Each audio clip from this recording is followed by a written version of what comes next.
Consequences.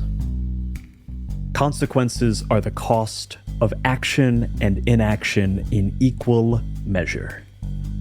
A debt incurred for every second of life and, as you are about to discover, for every second of undeath.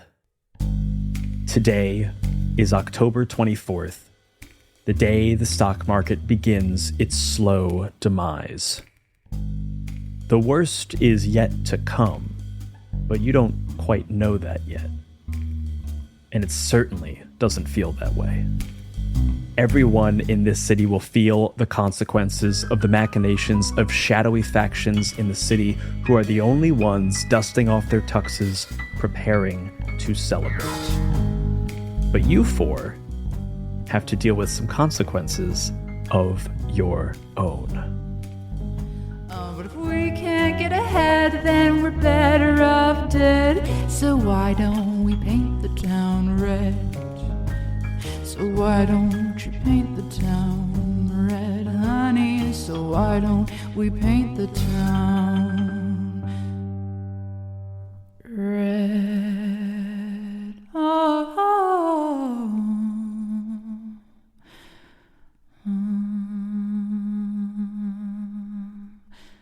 Good night. We're going to start this session with Phase 4 of Paint the Town Red, which is very simply titled Consequences. For this phase, we're going to be looking at the player who has the most chaos.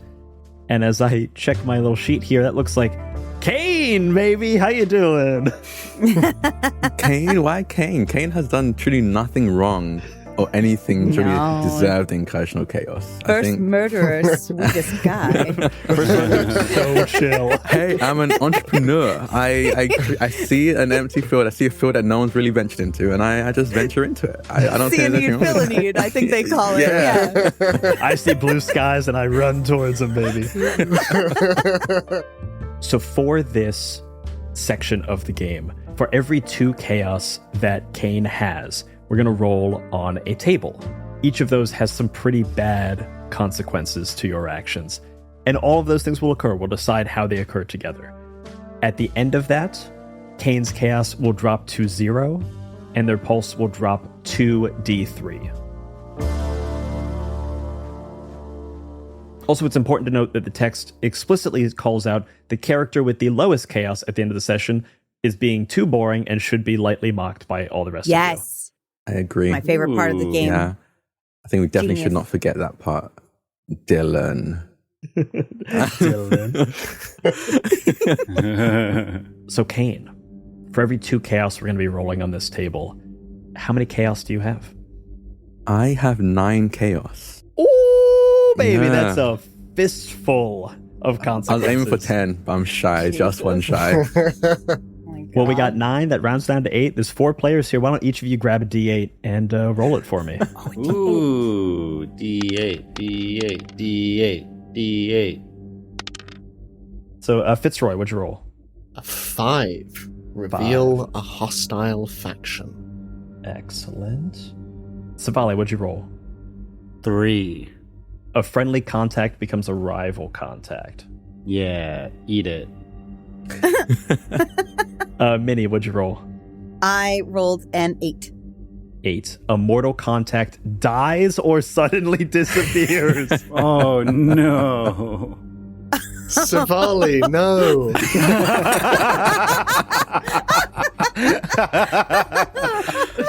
Oh, a normal girl. I'm a normal girl.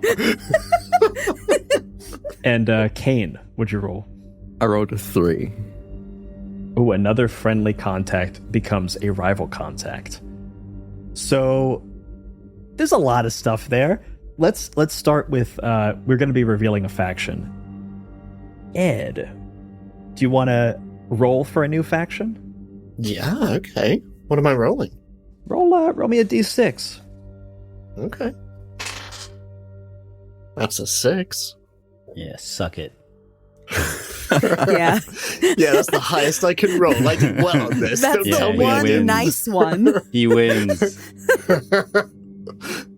Excellent. I'm going to have that come into play in just a minute. Aww. Boo. Savali and Kane. You guys have a number of friendly contacts. Scarlet, Good Luck Freddy, Breakneck Baz, Doug, who I guess is the only mortal contact you know, so might be the one that's unfortunately dying. Fedora Fred, the Rat King, Nellie Blight. Who do you think turns from friendly to rival? Definitely not my boy, the Rat King.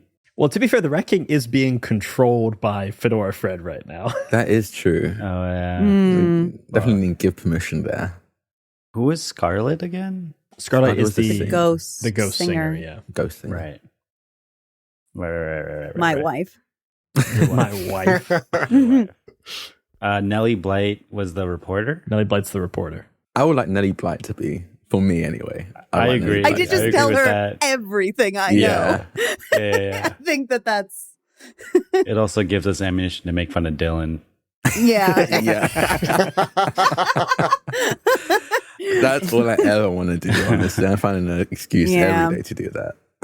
It's really challenging. We have one more we have to pick. Yeah. I do also just want to remind you that reputation for contacts or factions does not just apply individually, it is to the whole party. So if Nellie Blight is a rival now, she's a rival for all of you. Yeah. Sure. Cool. Yeah, let's do Scarlet. Scarlet?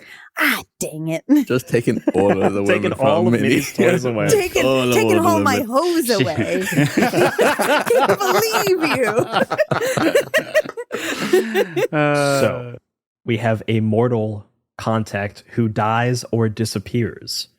I think the only person that you've met that's mortal is Greg, the human friend of Good Luck Freddy, who's the NYU student who ran off, who was wearing Oh shit, Fedora yeah. Fred.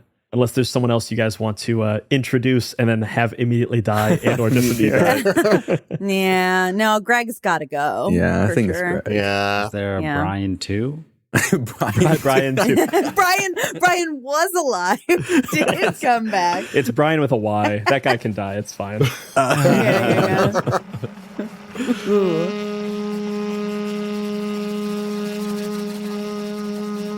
You guys end that raucous night, head off into the night, watch the sun begin to rise over the horizon, not knowing what's coming. Throughout the day, you rapidly discover, along with the rest of New York City, as the financial markets take a massive downturn, only the first of many in the days to come. You guys can all feel the drain on the city. Not only that, you can smell it on the city. Vampires in this city and in this game, Paint the Town Red, can smell both joy and misery. And today, this city stinks of misery.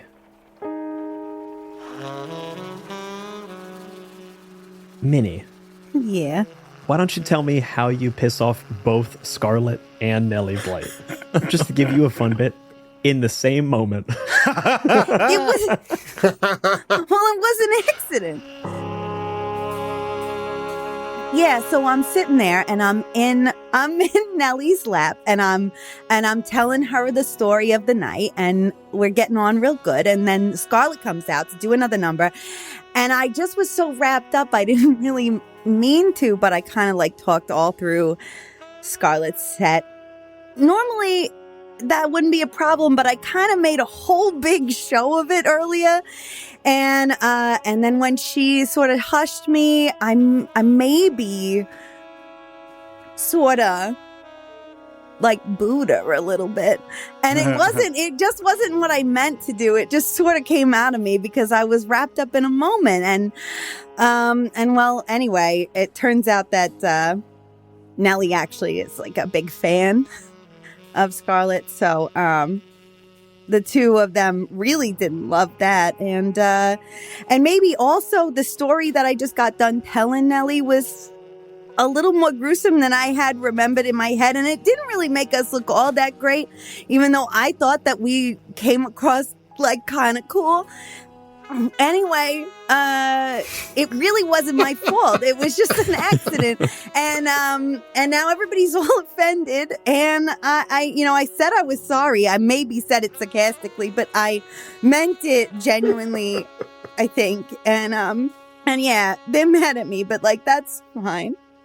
You see Scarlett on the stage. Hearing you talking over her song is already enough to earn her ire, but hearing a light boo, she immediately stops mid-song. The band continues to play for a second, and then like, and she, without a word, walks off to the complaints of all of the people in the bar here. Like, no, honey, come back. Oh, no, just one more. Including Nellie Blight, who I think only at this moment do you notice was really making goo-goo eyes at Scarlett. Aw, that's embarrassing. Nellie kind of picks you up and puts you on the table and runs after Scarlett off into the morning. Oops.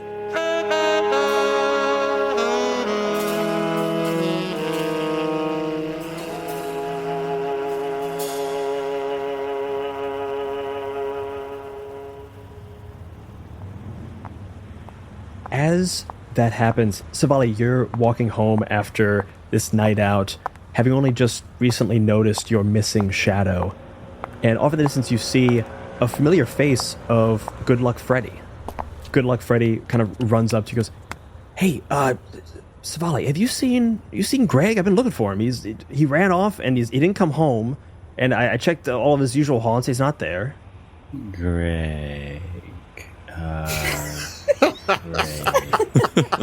The guy he ran off when we were drinking the port wine. Spell it? Yeah. Greg. He's got a second G. Oh, yes. The second 2 G's G. Greg. 2 G's Greg. 2 G's Greg. 2 G's Greg. 2 G's Greg. Yes. That's rough. Have you seen? I can't find him. I haven't seen him since he ran off. I think Fitzroy maybe went out to see him because Fitzroy had his hat, or gave the Rat King his hat. Maybe the Rat King. You should ask the Rat King. That guy knows everything. The Rat King. Yeah. You see, Good Luck Freddy just kind of looks at you, and again, Good Luck Freddy does not realize that he's a vampire. It's just kind of looking at you like, Rat King doesn't ring a bell. That's. What does he look like? You want me to spell it? Oh, he looks as if he's a man that's made out of rats. An amalgamation. When you shake his hand, it's deeply actually upsetting. Listen, if you're gonna fuck with me, I've got stuff to do. All right, don't talk to me about rat people, okay? All right. Freddy. I'm gonna find Greg. All right, no, thanks for nothing, buddy. You know, do you know what you are? What? I'm frustrated. That's what I am. You're dead. Okay. Don't threaten me. Idiot. No, I'm not threatening you. You're Jesus, what an idiot. This bickering continues for a moment as we fade away. Kane, you find yourself setting up for your service in the morning, and Fitzroy, I think you've found yourself at the service as well, if that's all right with you. Yeah, of course. And as you guys are there setting up for service, Fitzroy, you momentarily walk through the doorway of St. Patrick's Cathedral, and you look over instinctively off to the side where there is a bowl of holy water that usually you make the sign of the cross as you enter. And you see it is not that crystal clear water that you are used to. Instead, it is this rippling brown water that you all of a sudden get a whiff of and immediately recognize. This is not holy water. This is not potable water. This is not fresh water, salt water. This is Hudson River water. Oh, God. Yuck. And you hear from that bowl just a small... An accountant, eh? You, come to make confession as well, then? You hear the voice of Hudson, the spirit that is all of, some of, most of, is the Hudson River, echo out through this small basin of water. I'll be curious what you find. The machinations of this city move so swiftly, and I cut through them all. Water always wins, my friend. It is patient, and it is mighty, and it is filthy. Oh no! Oh no, the water's hot. Oh, fuck. I think Fitzroy just looks into this bowl and... You just spying, or do you have something to offer? Little column A, little column B. Information is always good. I'm looking for what comes after us. This city is starting to rot under our feet. And I, for one, am waiting eagerly for the tired and the hungry to find me. Well, You like the water. You come to me often and stay just a little less than I'd like. If you'd like to stay forever, you're always welcome.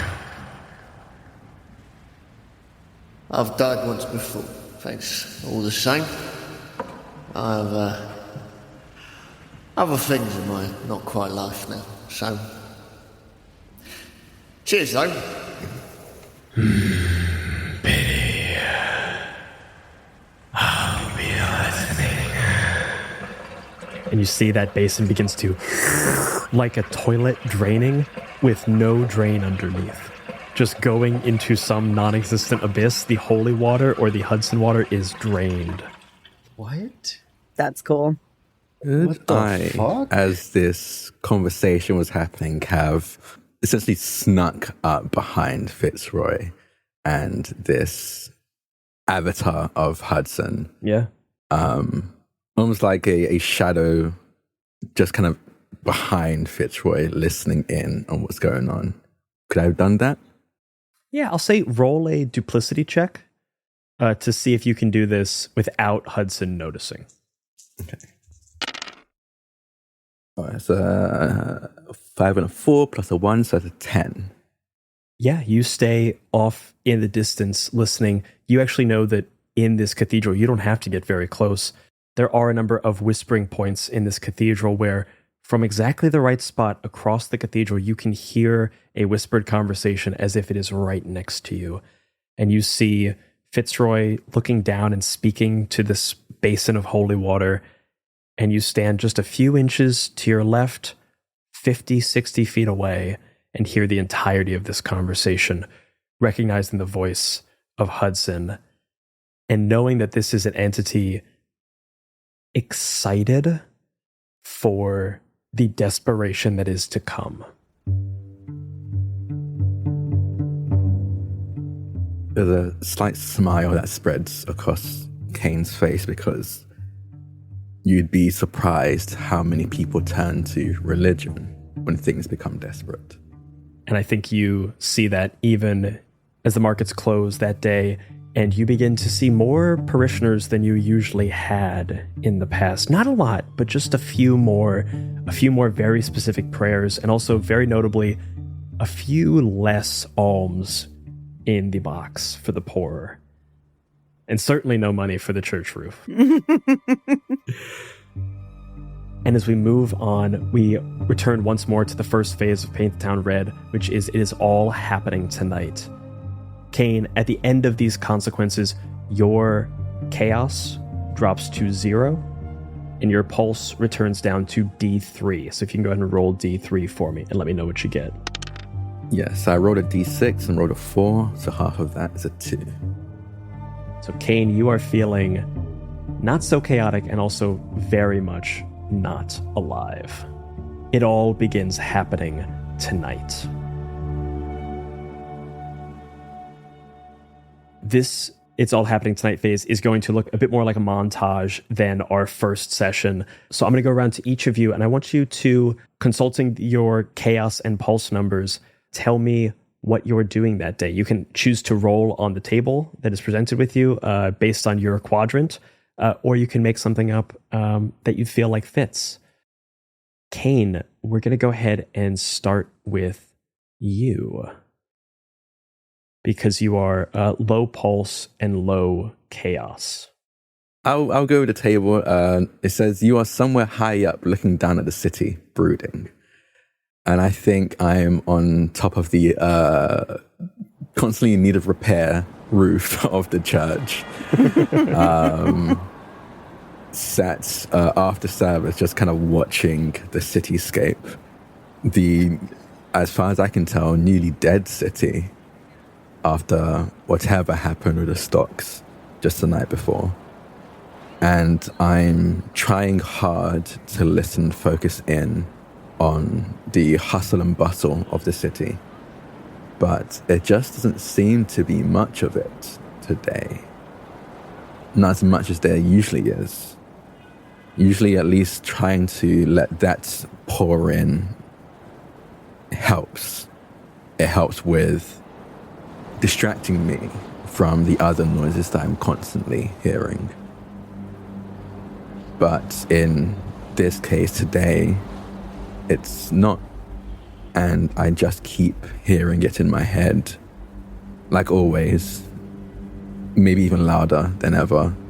The sound, almost like a metronome, but wet and gory. The sound of a skull being crushed over and over and over again, much louder than it was the night before. I miss that high that I was at that made it all drown out, almost disappear into the background, but now have nothing but that to focus on. And Kane alone, I think, reaches for the eye patch and gently pulls it off their eye. And as they do, you see that this floral decoration that was on it wasn't on the eye patch. As they pull it off, you see this white myrtle flower is actually rooted within their left eye. With every slight look and tick when they're looking around, you see that flower almost twitch a little bit as if the eye's trying to move in that direction as well, but it hasn't been able to move in a long time. And with this sound of a skull being crushed, just echoing in their head, I think this flower almost pulses as if it's alive, as if it's a separate entity in time with the gruesome metronome in their head. And they just sit there and think and brood.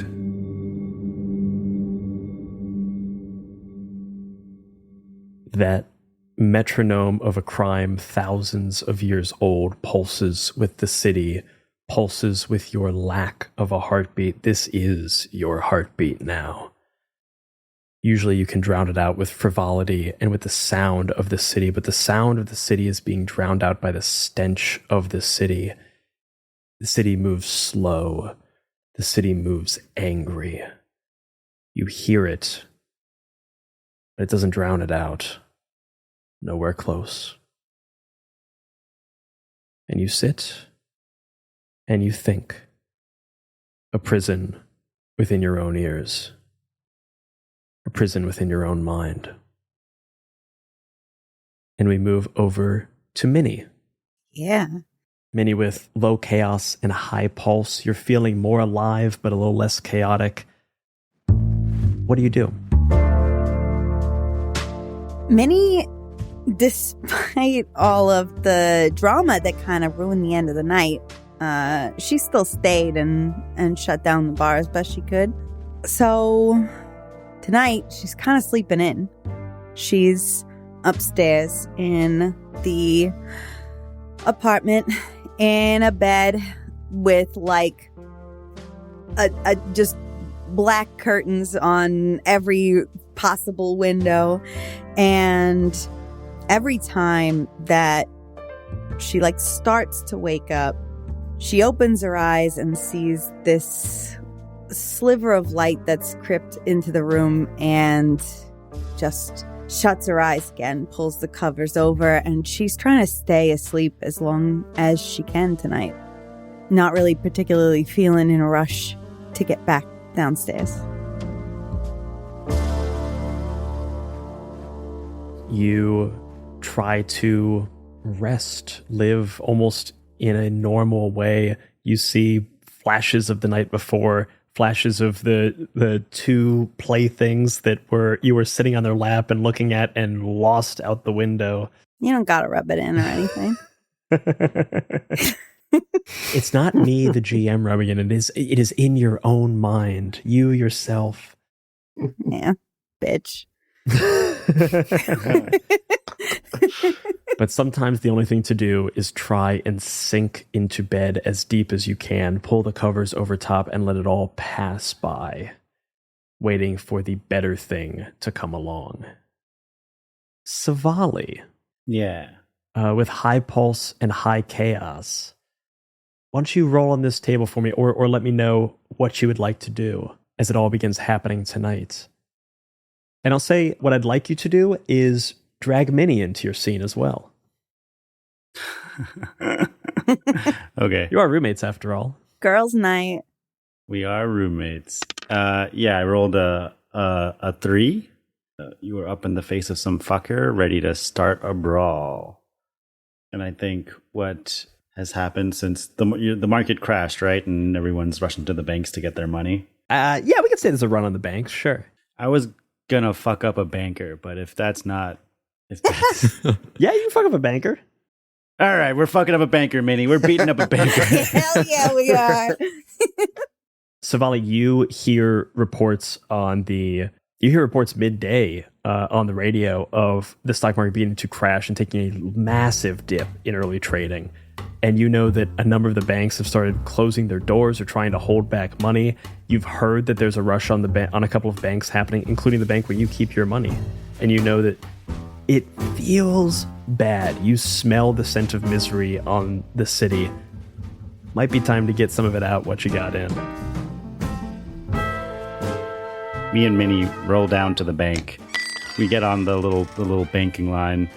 We get to the front, and I'm like, all right, listen, fucker. This is my friend Minnie. She is a vampire. I want to say normal. that Minnie right now has like a sleep mask still like just pulled up in her hair, has not done her finger curls today. She's like in a slip.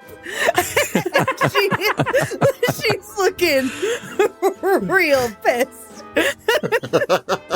I want you to tell me how much money is in my bank account, and I want all that money in cash right now. You see the banker sitting behind the counter. It's got like, the gold bars in front of him. Got a name tag on it. It says Brian with a Y. Oh my god. This is how I denote a red shirt mortal. Just Yeah. these are the fodder. It's a Brian. That's a Brian. what we call it. It's a Brian. Brian's saying there, yeah, if you could just give me your account number, ma'am. As I said before, I'm happy to help you. You have given me no information about what account you're looking to withdraw from. Right, sorry, I just came in here and started yelling at you. No, it's fine. I've had a lot of people today. What number do you have? Savali pulls out like a piece of paper that she wrote it down on, like crinkles it open, looks down at the paper, looks at the banker and goes, 4. He looks at you, looks a little weird for a second, dusts aside like the main book that he was going to use, pulls up a giant tome that's like leather bound, slaps on the table, blows dust off of it, turns to the first You don't want to be first.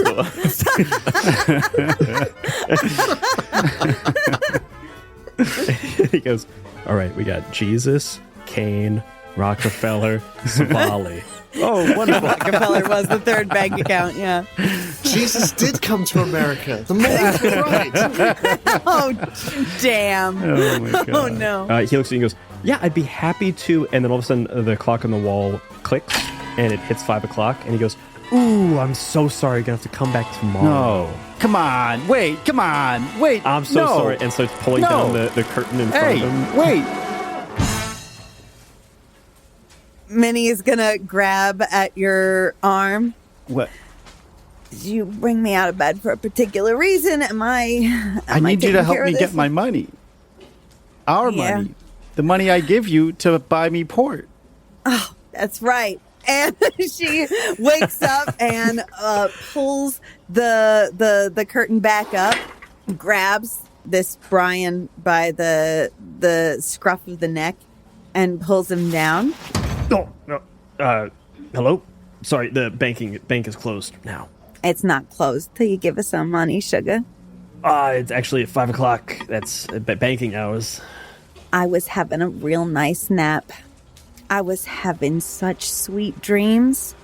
Now I'm sitting here talking to you. So if you could give my friend Savali her money, that would be all great, and I'll leave here without draining you dry. But if you don't, I'm coming back there and we're going to have a party. How does that sound? I'm going to need one of you to make an appropriate check.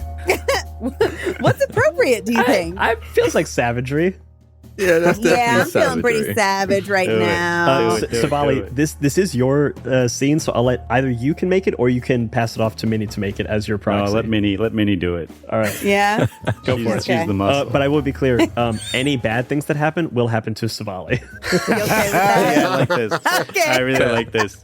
I want you to fail so badly right now. Snake eyes. Oh, Let's go. no! Don't say that. That is a 11. Okay, that is a success. You pull Brian closer. Brian with a Y, let me be very clear. Thank you. Brian with a Y closer. Your mouth opens up, your fangs visible for a moment, and you see a flash of fear in his eyes.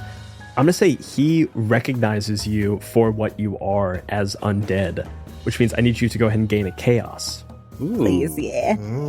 And actually, Savali, I'll have you take that as well. What? Yeah, why not? He doesn't know. Yeah, babe. We're in this together. We're partners. I'm just friends with the vampire. And he goes, you know what? That clock actually runs a little fast. Why don't I just get you your money? Why don't you? Yeah, why don't you? You just continue holding him, and he's like, I have to move a little. You can reach it, sugar. I believe in you. Okay. Yeah, sugar.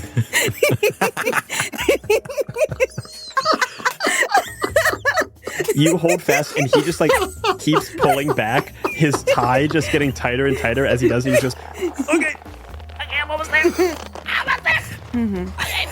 Here's your money. You want anything else, Savali? Do I have a safety deposit box here? For expediency, no. Then I'm good. I think that's all I got. Caramels back there? Just pulls up and hands you 3 Werther's. They're called new though. They're Werther's news instead of Werther's. Just new. But yeah, we've got these new things. They're called Werther's. Oh, neat. You pop a caramel in your mouth, take a large stack of bills and things, and exit the bank, feeling the people around you still trying to get into the bank, and behind you in line, angry that they were cut off, and worried about what is going to happen in the future. Yeah, Savali's walking away counting her money and goes, nice. Got my $24 from the bank. Oh my God, we're rich. We're rich.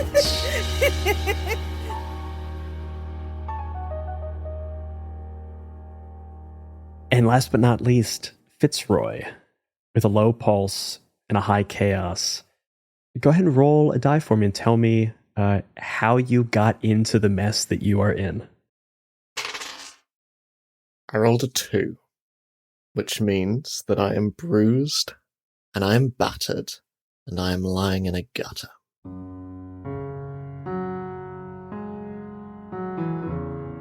Fitzroy only has vague memories of how he ended up here. After the church, after walking the streets of the city, it is the city that never sleeps, but there is an eerie disquiet to it. And he heads towards the edges of the city, towards the river, He remembers being jumped by two individuals. Jumped for his wallet, for his money. Both are gone as he pats himself down and slowly begins to just pick himself up. And he seems remarkably unperturbed by this as he just sort of like wipes the blood from his mouth and just wiping it down on his cream crinkled suit. He just achingly walks over to the railings that separate this city from the river itself, and looking out into the bay, he can just glimpse in the distance the first thing he saw when he first came to New York. He sees Lady Liberty through the mist. And he remembers seeing her for the first time, because it was also the first time he met the other most important woman in his life. He looks down at the river, spits into it, and just turns around and begins to walk back into the city. As you walk away, you hear from behind you, and the Hudson River spits back. Yuck! Yuck! Fucking wanker. Oh, I love that. Fuck. I'm getting a t-shirt tomorrow.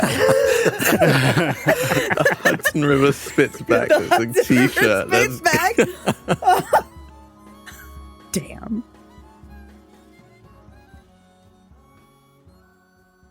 We move from it is all happening tonight to tonight, because last night, Savala, you, after a wonderful dinner at Keen's Steakhouse with the Rat King and Fedora Fred, were invited to a party, a big party to celebrate. And as you've been looking around all day, there hasn't been anyone you know excited to celebrate today. No one is out partying in the way they usually do. You've got a ticket to go. Savala, would you at least tell me which faction this party is with, or would you like to roll for it? I'll roll for it. Yeah, go and roll a d6. 4. You gather up your friends throughout the day. Kane looking very sullen. Kane, you look like shit. Fitzroy looking very wet. Minnie looking very tired. And you find yourselves on Madison Avenue at Margino and Bain Advertising. On the 60th floor of a beautiful Art Deco building, you go into the elevator on the bottom floor. A bouncer concierge checks you in. You're given these beautiful gold embossed, fantastic invitations that the Rat King handed to you. You make your way up the elevator, and as the elevator opens, you are greeted with a massive party. Whoa. This is a party of champagne and tuxedos and beautiful people doing beautiful things. It is fun. Are they fucking? No, they're not fucking. They're not that cool. Okay. Yeah, they're Ooh. still rich. Back in my day, the parties. Yeah, Kane. We've heard it, Kane. We know. Yeah, you've told us about Sodom and Gomorrah, we know. They threw them. Oh, you haven't seen Sodomy until you were partnered with Sodom. Oh, God. Jesus Christ.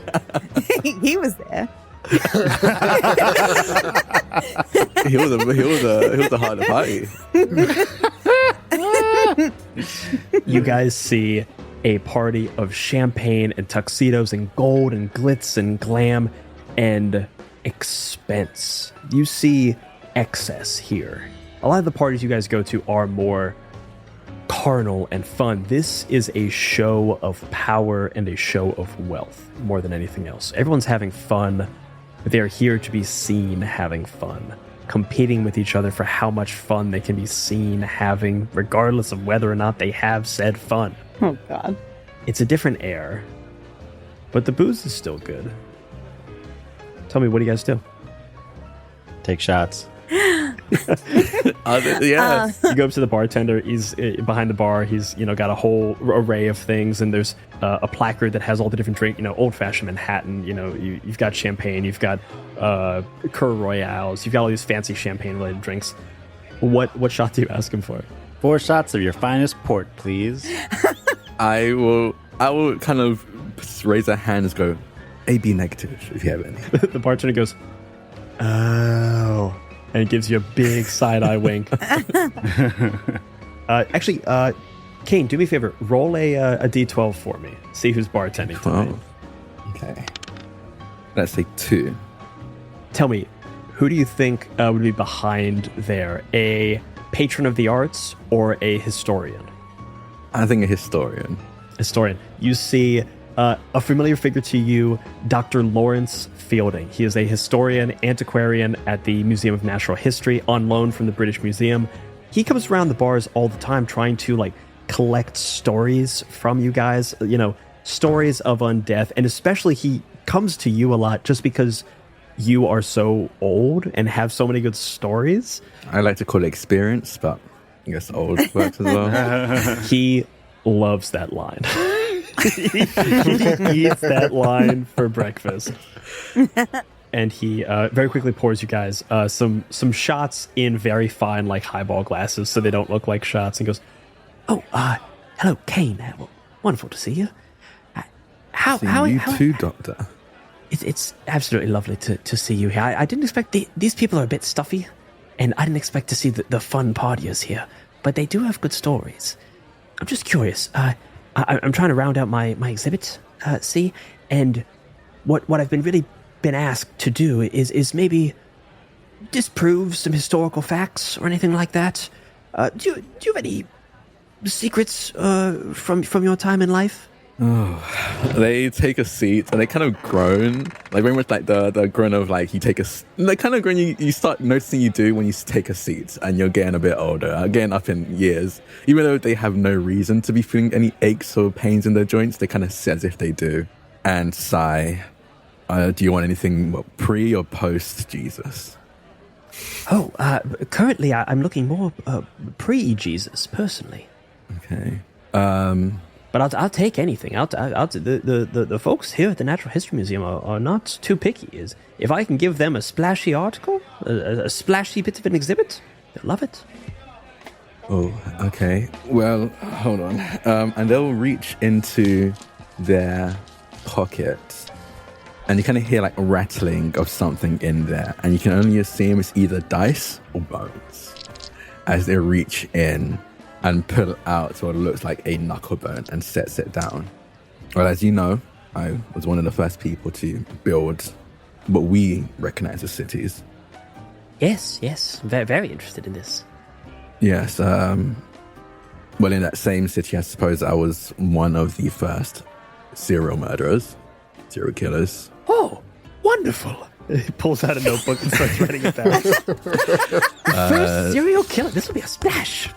Yes, and I want to just add to my resume. First murder wasn't quite enough. I wanted to get all of the firsts before anyone else could, populate Earth.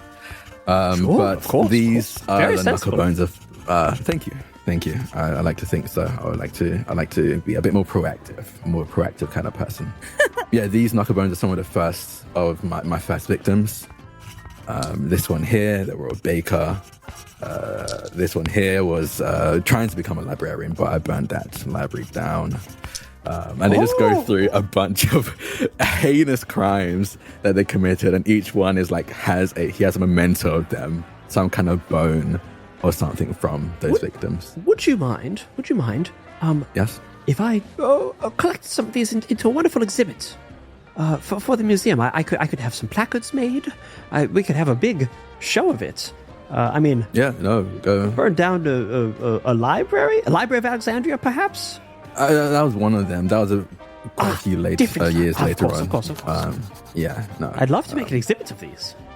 Yeah, please take them. I have plenty more left at home. Yeah. That love is terrifying. I think even Kane is always taken aback whenever this guy laughs. Okay, yeah, you can stop doing that. And he takes the bones, runs off to go do work, and the bar is now left unmanned. Minnie, the bar. I'm sorry, am I working? I didn't say work, I just said the bar's open. You can just take what you want now. Thank goodness. I wasn't going to do that.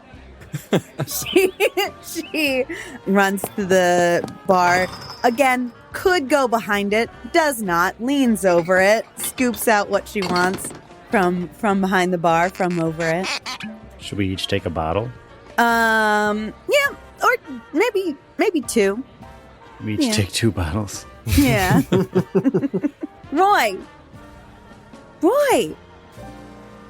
Roy is just currently stood a little further away from the group. He's currently just kind of observing the room a little bit, and specifically he is looking for an accountant. He's kind of looking around, and as he's looking amongst the crowd and kind of overhearing, and he looks and feels very out of place, but as he turns round and meets your eyes, Minnie, there is a very genuine smile underneath his pencil mustache, and he just, all right, yeah, you need a professional. Come on, I'll let me pour. I'll play mother. Roy, we don't work for this place. Let's just drink straight from the bottle. And also, look at all these bodies around. We could play so much. You want it straight? You sure you don't want a champagne cocktail, love? All right, obviously, I prefer a champagne cocktail, but I'll do whatever. You want a professional. You want a professional. Come on. All right, but promise me, you've got to promise me you're not spending this entire night behind the bar serving these people. I want to go play. Come on. Come on, Fitzroy. They're stiffer than... Yeah, Fitzroy. All right, fuck it. Why not? All right, come on. And he just reaches behind the bar and takes out a number of bottles, and one for you, and Port Sivali. Thanks, Fitzroy. You're very welcome, love. You guys start walking through this party, kind of schmoozing, looking around. Very quickly, you start to get taken notice of, mostly because everyone else here is in very fine, perfectly tailored suits, and you are all various degrees of crumpled and tired and wet. And I'm literally in my priest garment. In the priest garb. Very out of place from dress. But also everyone here has... Fitzroy's still wet. Yeah, Fitzroy is still just a little bit damp. The Hudson, when the Hudson doesn't want you to dry, you will not dry. It does. No, you're not dry. And Fitzroy, I think you may even be a little bit aware that the Hudson River being on you is maybe more intentional than it initially felt. That its presence still on you doesn't feel like something not drying. It feels like something sticking around. Okay. Midnight Muscadines is a cozy, dark tabletop role-playing game where light and shadow intertwine in a fractured world. Players take on the roles of marmoteers, brave adventurers who journey into the untamed wilderness to collect the elusive Midnight Muscadines, craft magical jams, and protect the fragile light of Nim. Through collaborative storytelling and resourceful gameplay, players weave tales of courage, community, and the pursuit of balance. Will you preserve the light, uncover the truths hidden in the shadows, or reshape the balance of the world forever? Midnight Muscadines is perfect for fans of Studio Ghibli and Sea of Stars who seek to capture the magic of exploration and the heartfelt adventure in a world where small heroes make a big impact. Play Midnight Muscadines as a traditional GM'd game, GM-less, or even solo. Midnight Muscadines is crowdfunding now on BackerKit. Join the campaign at pandiongames.com/muscadines. I'm Quinns of tabletop role-playing game review show Quinn's Quest, and this is Play to Find Out. Play to Find Out is an actual play podcast that brings notorious old games from the 80s and 90s back to the table. Each season of Play to Find Out, I'm joined by Emily Johnson and Rob Morgan. Good? Nervous? Yeah. You both looked at each other really concerned, like you think what's about to happen is going to be unpleasant. And frankly, I think that's rude. And together, we explore the TTRPGs of ages gone by. Our goal? To separate the TTRPGs that deserve to be remembered from those that maybe don't. Can I don't know, Emily. It was the 80s. Also, A lot of people were on cocaine. We blow the dust from decrepit systems to learn how they work. Your 100 on the encounter table bursts out. Right, you've encountered a fog. Get ready. Don't laugh. There's one get ready for a fog. Don't laugh. Encounter their unique quirks. I do finger guns to cover up how I wince. Yeah, a weird thing happens as you do finger guns. Oh no. And I'm hoping that the Quinn's Quest community will join us in exploring these games too. If you this up, cannot describe to you how much your adventure ends here. Yeah, that's fair. Because the best way to learn is to play to find out. Play to Find Out is available now on the Quinn's Quest Patreon, but the first episode of each series streams for free on the Quinn's Quest YouTube channel and wherever you get your podcasts. Anyway, you failed the Earth Tech roll, and you made jokes while I was doing my exposition, so you don't get to hear any more. Oh, no. Come on. I was shook as...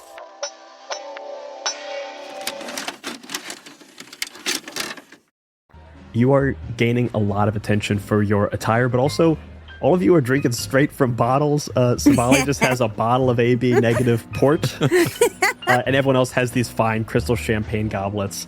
People are moving around. They're kind of like steering clear of you a little bit, or just not quite sure what your vibe is. After a little bit, you do see a very tall... There's a large item that seems squared off at the edges. Very large, almost like a incredibly large poster underneath a red tarp or a red piece of fabric that seems to be like it's highlighted by a number of lights and things. There's like a table in front of it that also has a red tarp on top of it, clearly hiding other items. It seems to be a centerpiece to be unveiled in the near future. And you see there is a very tall, gaunt, kind of Italian gentleman standing near it. Seems to be like getting ready to deliver a speech, or is looking to start getting people's attention, is conferring with one or two associates. Do they look particularly interested? You mentioned something earlier about how a lot of people in here look like they're trying to prove they're having fun. You see the four people around this item to be unveiled seem to be the exception. As you see them and see this kind of orbit of this party, you realize that the gravity of this party is around these four. Everyone else is in orbit around them. When they glance off to see who is looking or who is listening, the first glance is always to this group of people, especially this very gaunt Italian gentleman. Kane. Yeah. Like tug on you. All right, so let me pitch something. I'm all ears. Everybody else here is like desperate for attention. We could totally have fun here, right? But like those four seem hard to get. You want to try and crack those shells? Make conversation with them? I mean, that'd be more fun, right? I think so. Especially since it's what everyone else here seems to want to do. I think the outcasts should do it. It'd be quite fun. Cool. You guys move over to this group of four, and you see that the closer you get, the more the rest of the party starts to notice that you are making a move that direction. And very quickly, this Italian gentleman kind of like looks at you, sees you walking over, and ignores you. But as you get closer, you see him getting more and more bewildered that you would approach him. Mm-hmm. And by the time you make it there, he is aghast that you are trying to butt into this group of four who are clearly like preparing for the moment of the party. He looks at you and returns to, as best he can, like a polite face and goes, "Can I help you?" I honestly just want to say you have a wonderful party here. I'm Kane, and this is my friend here, Minnie. Drink? She holds up a bottle. No, thank you very much. I have my own, and he holds up a glass. I have my own. I appreciate your congratulations on the party, and now that you have said it, you can certainly continue mingling with the party. I'm sure you have many fine people to meet elsewhere. Yes, but we would like to meet the hosts of this party first. Takes a long swig. What's all of your names? And I'll look to the other three. The other three look at you. You see a man, a very like squat man with big Coke bottle glasses. He's got like ink all over his hands, but the ink seems to like kind of move a little bit, almost like it seems to be like in motion on his hands. You see a very elegant woman, a very like long dress, a plunging neckline that seems out of place at this party. It seems like too much for this party, but she's rocking it. And a person with a probably the only person with an ill-fitting coat, and you very quickly realize because they seem large, like they seem wide, and you very quickly realize it is because underneath the coat, as it kind of flares open, there are 10 additional arms. Perfect. The 10-armed person goes, Yeah, I'm so sorry. We're actually about to be doing something quite important, and you've kind of come at a bit of a bad time. And so, I'm sorry. Why are we interrupting? What is this? We're about to make the announcement. And I'm gonna reach towards the top as if I'm about to lift it up. You see the Italian, like the very tall Italian guy, immediately reach over, grab your hand hard, and pull it back.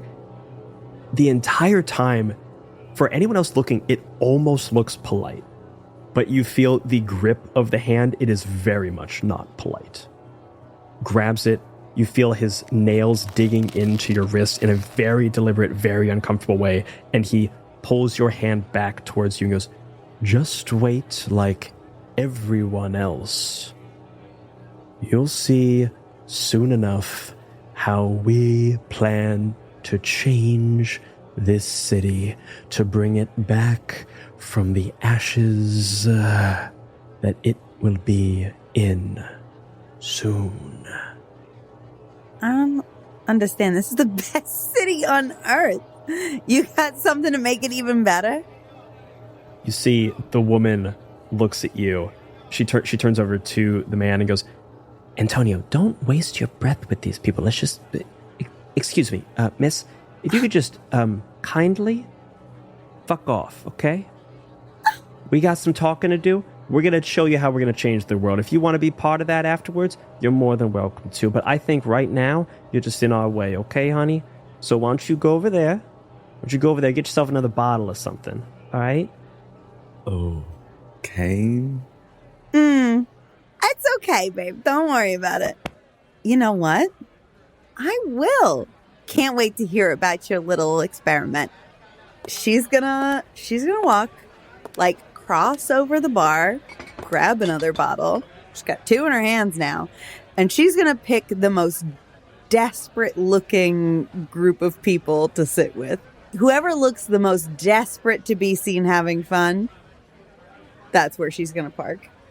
They are not hard to find. It is clearly a group of mid-level executives. They are eerily close to this group of 4, trying to be within earshot, but look like they're not within earshot, and they're doing it poorly.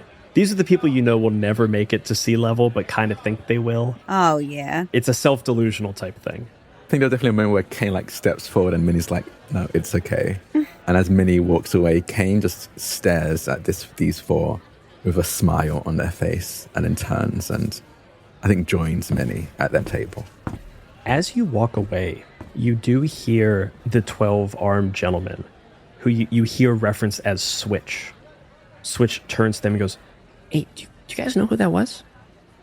And there's a small bit of chatter about who exactly you are. You do see one surprised look from the tall Italian gentleman, who you've pieced together at this point is Antonio Margino, the head and CEO of this advertising firm. You guys mingle, you glare from across the room. Actually, you know what? Kane and Minnie, can I have you both, I'll let you choose, gain either a pulse or a chaos. I'm taking chaos, please. Pulse, please. Fitz and Savali, you are drinking throughout the room. You're kind of watching things, and not too much time passes before you hear the clinking of a knife on the side of a champagne goblet, and direction immediately turns towards this crimson red tarp. And Antonio Margino steps forward, with his 3 companions immediately to the side of him. As you know, this city is going through a unfortunate, tumultuous era presently. Our friends on Wall Street have put their machinations into motion, and we wait for the fallout. They think they're so clever. They think we've sat back and just let them have their way with this city, but no. They deal with dollars and cents. That's all they ever understand. But we know the real prize, real power comes from one thing and one thing alone: attention. Yeah, tell him. Fitzroy just chokes on his drink next to Savali. You see an entire party turns their head to you. In this moment, you interrupted this speech, this grand master plan. You guys immediately become hostile to this faction. Yep. Savali, do me a favor. Roll me a allure check. God damn it. Come on, Savali. All right. You got this.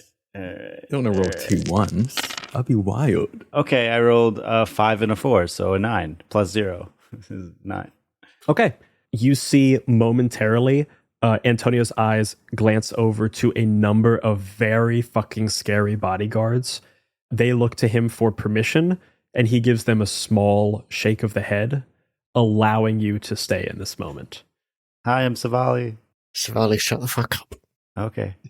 I would also like to just, the group that Kane and I are sitting with, I am just being quiet, but a little bit like an intentional distraction. I'm trying to fan and fawn with these guys we're sitting with and just trying to make sure they're not really giving their most attention to the center of the room. Go ahead and roll me an allure check and see how well you do. Oh God. Okay. 9. 9 is exactly what you need. Oh, good. Okay. Also, just a quick rules reminder for everybody. If you ever want to re-roll a die, if you have failed and you want to re-roll, you can do so. You just have to gain a chaos. Oh, that's a good reminder. It kind of acts in the same way as like burning heart in Order of Blues. Mm-hmm. You see Antonio kind of re-centers himself, tries to not pay attention to this side table of nobodies that you are sitting with, trying to distract them from his speech. As he centers himself, you all have been indulging in some blood, indulging in one of your passions. Can I have everyone gain D3 pulse and gain 1 chaos, please? In addition, when you indulge in your passions, you also look at your passion prompts, which are in the book. I'd like you all to choose one of those. Just a reminder, you can only choose any prompt once per city. Oh, okay. That is a good reminder. Okay. And I would ask you to bring that in by the time we finish painting the town red in this episode. But I'll let you keep it to yourself and work it in however you see fit. So, have some fun with it. Antonio gets his presents back and he picks up where he left off, raising his hand very slowly, very deliberately, very showman-like, very much an ad man, grabbing onto the crimson tarp, this crimson cloth, hiding whatever is behind this thing, this grand reveal. Attention, the mind, this is the true goal. All the money in the world means nothing if you don't have their attention. That is the prize. People are about to eat this city. Normal people in their desperation, in their mayhem, in the mayhem the brokers created, they will be looking for someone to lead them. Tammany Hall? No. We don't want any more of that. We want a new era, an era for ourselves, an era that we choose, an era of control. And I have just the man to lead us there. And he grabs onto the tarp, grabs it, and pulls it down. You see a face. It's a poster. It's a smiling face. It's a happy person. Someone who looks excited to be here. Fitz, Savali, and Minnie, all of you see a person you could easily elect as mayor. Kane. Yeah. You see your brother.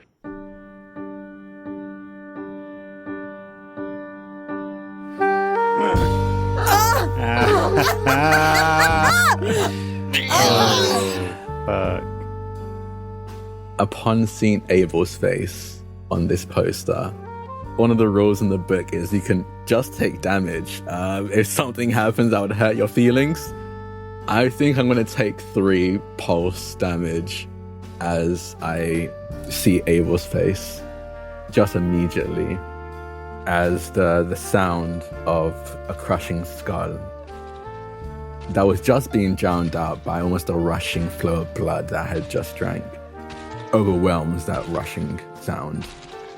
And it's just a cacophony in my head as I think involuntarily just stand up. You hear the screeching of the wooden chair across the floorboards as I just stare in shock at this poster.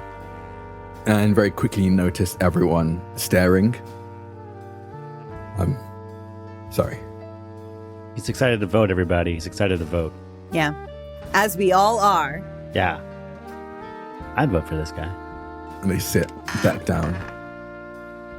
Kane, you see a very familiar face, literally familial face. You've not seen for some time, but a face etched in your memory.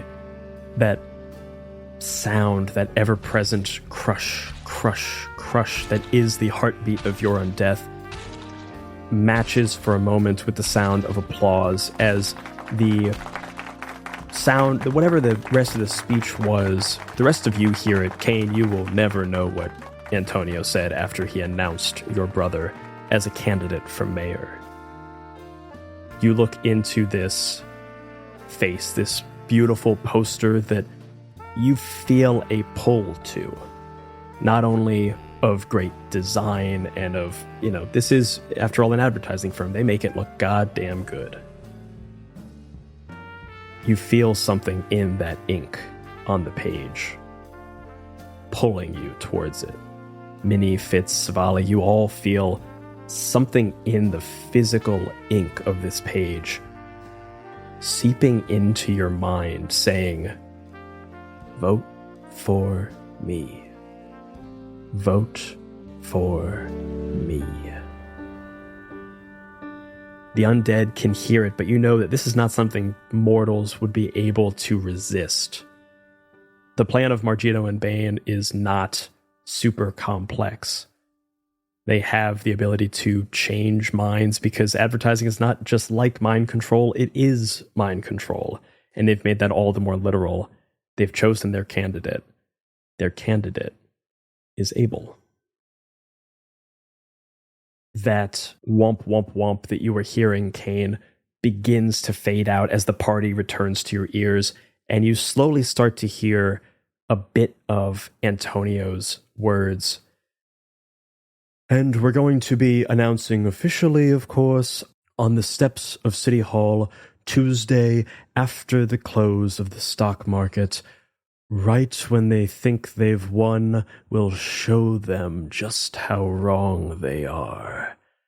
If someone's gonna take this city, it might as well be us.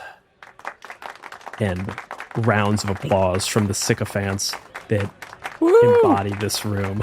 And also Savali. I agree. This is great. The applause dies down. You see a number of campaign buttons and adornments and t-shirts and hats and posters all litter this area, but none with the draw of this main campaign poster. You see that similar, almost moving, shimmering ink that is on the hands of one of the four with Antonio Margino, a man named Jim Squire, the graphic designer, trained to use hypnotic ink. The party returns. A number of people chat and enjoy the time, talking wildly about what the city will be like when Margino and Bane, through their puppet Abel, control this city. What do you guys do? Kane has just been staring at this poster. You see them gripping onto the rosary around their neck until it's digging into their palms and blood begins to trickle down through their fist. And just haven't said a word, just staring at this poster. And sat next to him, rather less imposing, Fitzroy has also been staring, but not at the poster, but rather at Antonio Margino himself. And occasionally just like his eyes flick over to Minnie and back at Margino, and back at Minnie and back at Margino, and then, fuck it. And he just stands up and walks over to Margino and immediately realizes this guy's around a full head taller than he is, but he just sort of squares up to him and, nice pie. Thank you very much. I quite admire, and he looks you up and down for something to compliment, your drink there. And he points to the drink that you mixed. You make a habit of talking rudely to your guests, or He kind of looks off in the distance.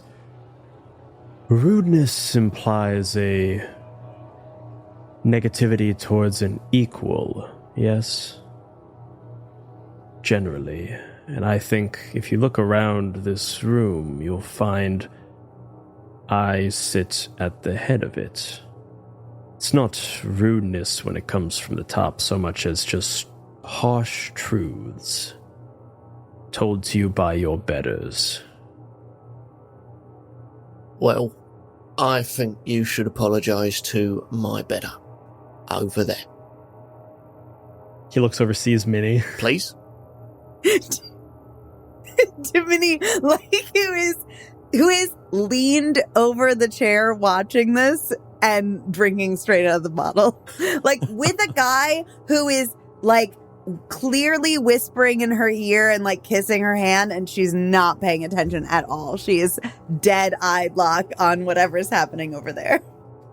Fitz, go ahead and roll me a whatever kind of check you would like, but you will roll with against the odds. Okay. He's trying to be savage. He has a +0 in savage. Oh no, babe. Come on, roll high. That is an 8.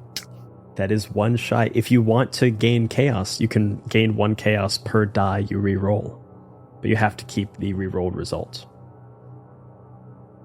Yeah, I think in this moment, Fitz has seen this kind of arrogance before. It is the arrogance that leads to people suffering. It is a dispassionate command of hundreds, thousands, fucking millions.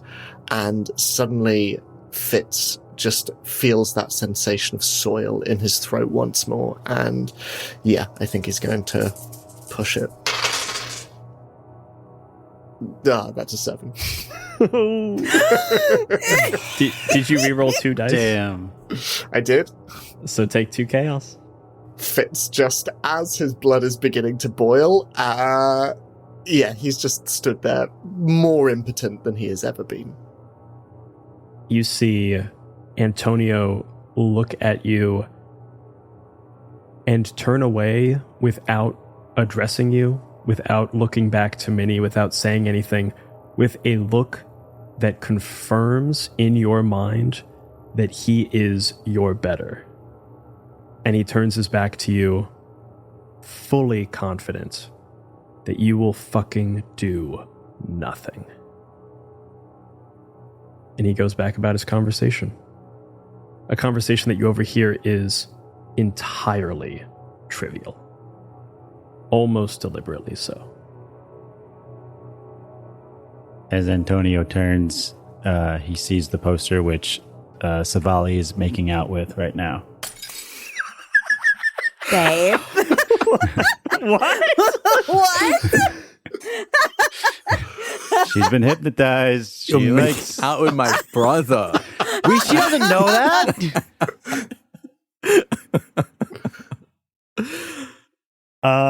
Yeah.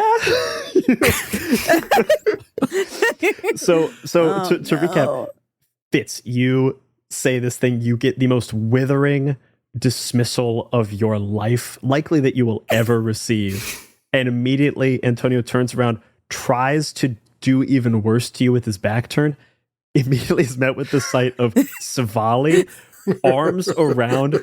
Let me be very clear. A poster on cardboard. Yeah, of course. And just face fully in face, more licking than kissing, just kind of mouth on where the mouth is. And immediately you see this person who had only full control of the room absolutely lose control. What is even going to happen here? I don't know. Is there like another level to hostile, or There should be. I broke your game, Zach. I broke your game. Sorry, Zach. Whenever we get Chinook to play, that's stressing. That's stress testing your game. We're gonna see how far. Savali, you immediately hear, "What are you doing?" As Antonio's voice booms around this room. The rest of the room goes silent. All eyes turn to you. You see what was like this jovial atmosphere, this forced joviality, all of a sudden silences, and we just hear sound. Oh my god! Oh my god! Savali, you become very aware of the entire room silencing. You momentarily break your trance and turn around just in time to see Switch drop their coat. All 12 arms extend towards you, biceps flexing, and is going to fucking attack you. Oh no. I didn't even think I was gonna be rolling. I don't even know if I'm supposed to roll in this game, but I'm gonna. My god. Oh, Chinook, no. I love playing with you, Chinook. I can't just say that. Get him, Savali. get his 12-armed ass? Yeah. Switch is going to roll savagery to eat some fucker alive. Going for the throat is absolutely going for you. Whoa. Any mortal you're fighting is dead on the ground if I succeed. Any undead you're fighting are flatlined and unable to resist exposure to Banes. If you fail, you lose the fight, you get absolutely destroyed, and gain D3 chaos. What's going to happen now? I am going to roll with the upper hand, because this guy has 12 fucking arms. Whoa. Yeah, that's fair. If he beats a 9, you will be flatlined. Your pulse will drop to 0, and we're going to have to deal with some additional things for that. Okay. But Brian, did you consider that my dad invented fire? Yeah. What is that? How are you using that information to your advantage right now? Are you just Nepotism? saying? Are you just saying? Do you know who my dad is? Because honestly, nepotism straight up might work. Yeah. I'm saying, wait. Do you know who my father is? Do you know who my dad is? You know what? Here's what I'll give you.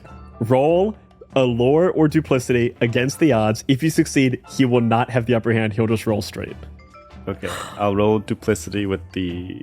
Okay. With against the odds. So you're rolling 3, taking the lower 2. So 3. Yeah. Oh my god. Okay, so I rolled a 6, 5, and a 3. So I'll take the 5 and the 3, plus 2 is 10. Okay, 10. So you yell out, "Do you know who my dad is?" To be fair, in a room where that actually kind of carries weight. Yeah.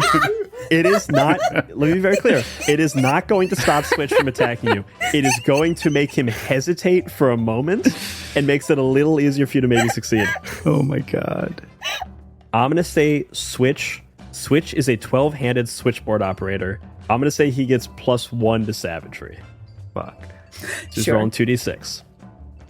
2 ones, 2 ones, 2 ones. Can I ask, he's mortal or undead? Undead. Is definitely undead. Those 12 arms, definitely undead. I don't know. Maybe, you know. No, good point, yeah. Switch rolled a 2 and a 2 +1 is 5. Fails. Oh, God. Because he fails, he loses the fight, gets absolutely destroyed, and he loses some pulse and chaos, but since he's an NPC, that won't really affect Savali. And I'll say this to everybody. How does Savali win this fight? And Savali, you can tell me if it is you or if it is the combination of you. How does this go so wrong for Switch in a moment when he really wanted to impress his boss? I mean, I want to leave it to Shanuk. Does Savali fight this guy, or do you think it is like we do something? Do we intervene? I think you guys probably do something. I mean, like, tell me if this vibes with you guys, but like, I feel like Savali isn't quite the fighter. Yeah. Yeah, but I feel like I'm envisioning sort of like a comedy of errors on Switch's part, like where like Savali doesn't fight necessarily, but like Switch just trips over every possible thing in like the nearby radius, and like I feel like what I'm seeing is like we keep like almost intervening, but Switch just keeps tripping over shit. And I feel like you guys are intervening from afar. Like no one knows it's really you, but like you like pull a wire and like trip him and like like a bunch of like I like drop a beer can and roll it across the floor. Yeah. Switch trips over it. Like we haven't like we've been in this scenario before where like you guys are like, she did it again. Yeah. What happens in the immediate aftermath of this is a Rube Goldberg machine of monumental proportions. From the back of the bar, someone realizes that a bunch of bottles are missing. They turn around to grab another bottle, knock over one wine glass. It spills onto the ground. That spill makes Dr. Lawrence Fielding slip, toss all the knuckle bones in the air. Those knuckle bones fly, and they land in a bunch of other glasses, a bunch of other champagne glasses. The people holding those champagne glasses toss them in the air in fright. That then rains down on top of Antonio. Antonio goes, "What the hell?" It turns Switch to turn around, who then falls over a wire that is pulled when Minnie brushes the guy off who's kissing her arm. He falls down, tightens the rope. The cord immediately goes taut. Switch falls over, knocks his head on the table. The table then falls over on top of Switch. All of the tchotchkes fall on top of him. Savali, you move back. The poster that you're making out with, now unstable, falls, and you see Switch stand up and look up just in time to have his face meet with Abel's face, and the last thing you see is his head smashing through in a carnival style through this poster, and he falls to the ground unconscious with his head cartoon carnival style through this fucking billboard. And then I think Savali's like, "Oh no, are you okay?" and runs over and then uses their power of undeath to accidentally shock them. Oh my god. You see this he's bad guy, but Switch, it gets up and goes, "Huh?" And then all of a sudden you electrocute Switch. That hits all of the alcohol that is now running through this room. The entire room gets a jolt. Everybody jumps, falls to the ground. A bunch of people accidentally piss themselves. It's a very bad time. Savali, I'm going to say for that, the whole party loses 1 pulse, gains 1 chaos. Yeah. And Savali, I'm going to say that Dr. Lawrence Fielding, who was a friendly contact, is now a rival contact because all of his bones got destroyed. It's fine. I have plenty more. I'm no good at this game. You're great at this game. I think you're winning disagree. at this game. Honestly. Let's be clear. This game is about partying too hard. Yeah. As this happens, everyone is on the floor, having been slightly electroshocked. I'm going to say including Minnie, Kane, and Fitzroy. You guys knew it was coming, but, you're still going to get hit by it a little bit. It becomes immediately apparent to you that the fun in this room has fully left the building, and the danger in this building is pretty goddamn high. You guys sticking around to find out, or are you getting out of here? Guy kissing my arm. I'm sorry, I totally forgot your name. You want to get out of here? Oh, hey, I'm Ryan. How are you spelling this, Brian? How are you spelling this one? I need to know how you're spelling Ryan this. with an I. This is Ryan with an I. Truly the worst. Yeah. The worst of the options. Ryan with Yeah. I. Yeah, Ryan. We should totally get out of here. Hey, You let's got a get out of place? here. Oh yeah, I got a place. I live on Staten Island. Oh, you want to go check out the fire escape? Sure. Yeah. Just out this way. You guys exit to the fire escape on the 60th floor. Yeah. The thing is that Minnie is a little bit drunk. Minnie is a little bit intoxicated and will kind of like dragging him outside. She really kind of wants to see where this party goes and like what's happening, but she's just got the munchies. She's so hungry. So she's gonna bring this guy up the fire escape, maybe 2 or 3 stories. Oh, it's a little chilly out here. I never thought I was afraid of heights, but then when you get up this high, it's like, ooh. No. It's not if I will fall. It's will I jump? You know what I mean? It's that's the fear. Will you? It depends on the day. Don't though. Not right now. Not yet. No. It's just No, thing no, you no. say at the end of a work week that's really stressful, and your boss is all over you, and you don't think you're ever going to get ahead. And maybe you probably won't get ahead, but you kind of they keep dangling that thing in front of you that like maybe you will, that little cheese stick, the carrot, and then they hit you with the cheese stick, and it's Yeah. As like you're kind of like rambling and she's dragging you up the stairs, at first I think she's like passionately like making out with you, like as like it like every couple of stories, and then like as you keep rambling about this, she's just okay, all right. I get it. So accounts payable are different than accounts billable. And No, that's yeah. the thing. I get it. I didn't understand that at the time. And it's a simple mistake to make. Oh my God.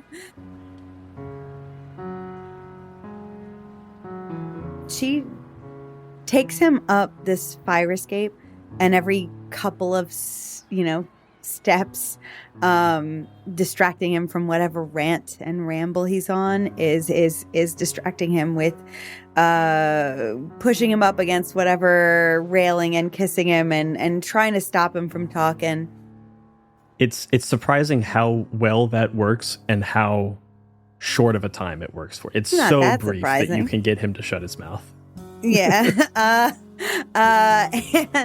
And then when she gets to like a nice quiet place where they're up in the rafters a little bit and he continues to go on, she's just so tired and there's just so much being said downstairs, and she can like almost even feel like this energy shift in the city that she's just not been accepting of. Everybody's been talking about it over and over again, even since last night. And now with this, it's just overwhelming, and her head is swimming and she's hungry, and she just shots him up mid-sentence with a gash, a kiss to his neck, tears him open like a geyser, and huddles over him like she's drunk at 3:00 in the morning trying to have a snack, and huddled over him like a mess. And like a mess, her eyes go a kind of sclera black, as she drinks obsessively and weeps, cries, heaving even as she drinks from him. You see a moment of excitement as you go to kiss his neck, and then very quickly see that turn to a realization, a confusion, and then, quicker than you might expect, an acceptance as you drain this person. They slowly crumple down onto the fire escape, and you do your work. As you do, you hear the city around you, and you can smell the misery on the air. Vampires in this city, undead in this city, can smell joy, and they can smell misery. And it's not uncommon for when you sniff hard enough and you smell for one of those things, you can find the person most joyful, the person most miserable. You suck into this man, draining him quickly, and you sniff on the air, and maybe it's because you're so high in the air that you can't quite smell the rest of the city, because the most miserable thing that you can smell is you. And it just makes you want to get anywhere but here. Anywhere where there's more people, anywhere where you can find the solace of someone having a worse time than you. Minnie, I also need you to, as you indulge in your passion, gain D3 pulse, gain 1 chaos, and you can choose one of your passion prompts from your passion list. And let me know what you pick. That's 13 pulse and 8 chaos. So that's going to be a high and high. You know what? I think that she doesn't want to be here. She doesn't want to be anywhere. She just wants to be doing whatever is going to make her feel better. And the only thing that makes her feel better is drinking from this guy. She can't go back to that party. That's the other thing that would make her feel better. So she's going to take number 6, which is your mid-passion right now. Just indulge. And she's going to turn this person into shrink wrap, essentially. She's just going to lay there and cry and drink until way past there being anything left.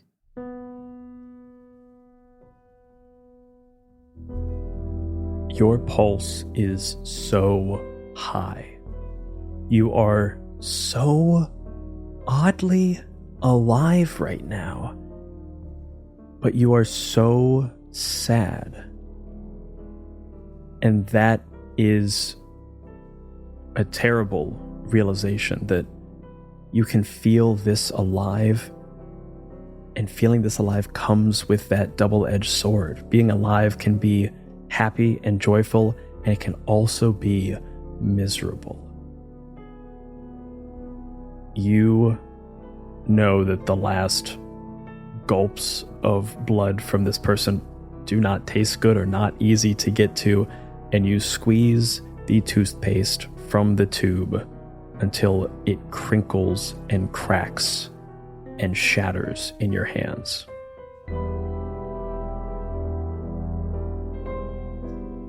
And we fade from that scene. Is there anything else anyone wants to do in the moments before this party turns on you? Or are you guys hightailing it out of here? I'm just running out of here. I'm getting the fuck out of here. I realize when I'm not wanted. Atta girl. Atta girl. Atta girl, Smelly.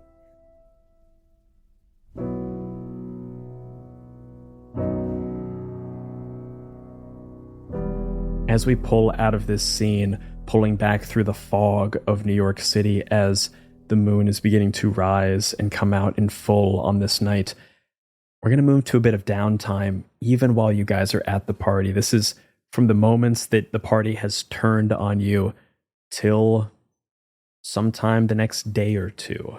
I'm going to have each of you tell me what you do in this downtime, either immediately or over the course of the next couple of days. I'll say this goes through Monday morning, starting with Fitz. As this party begins to turn on you, you see Minnie leave out the window with some bright-eyed young Ryan, who you also immediately see drops a couple of papers, and one of them is a business card. And as you kind of look at it, it also says executive accountant. And you realize that was probably the guy you wanted. Fitz just walks over to the carpet, and chaos is beginning to percolate around the room, and he knows it'll be time to leave soon. For as much as he is fond of his eclectic roommates, the same cannot be said for the rest of society, certainly not society this high up. And speaking of high up,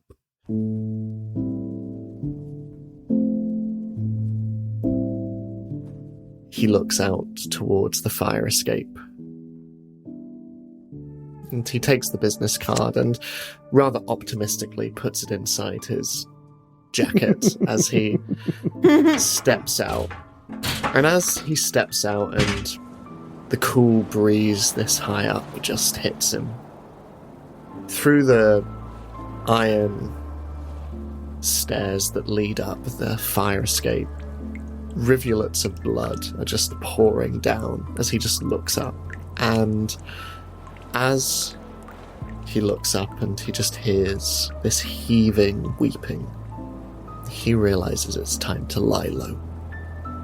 So he heads on up the stairs, and coming up behind Minnie, he just takes off his crinkled white flannel jacket and just rests it over her heaving shoulders and just presses his cold hands against her back and just, come on, love. Let's go. We gotta go back inside. No. Let's walk. Yeah, we could go along the river. You can take in the Statue of Liberty if you like. Let's go home. Okay, yeah, home's good. Yeah, home's good. Walk down many, many winding stairs outside, the cold cutting into you, only feeling worse. You take a long walk west to the Hudson River, walking along the West Side Highway, and Fitz, you off in the distance hear that low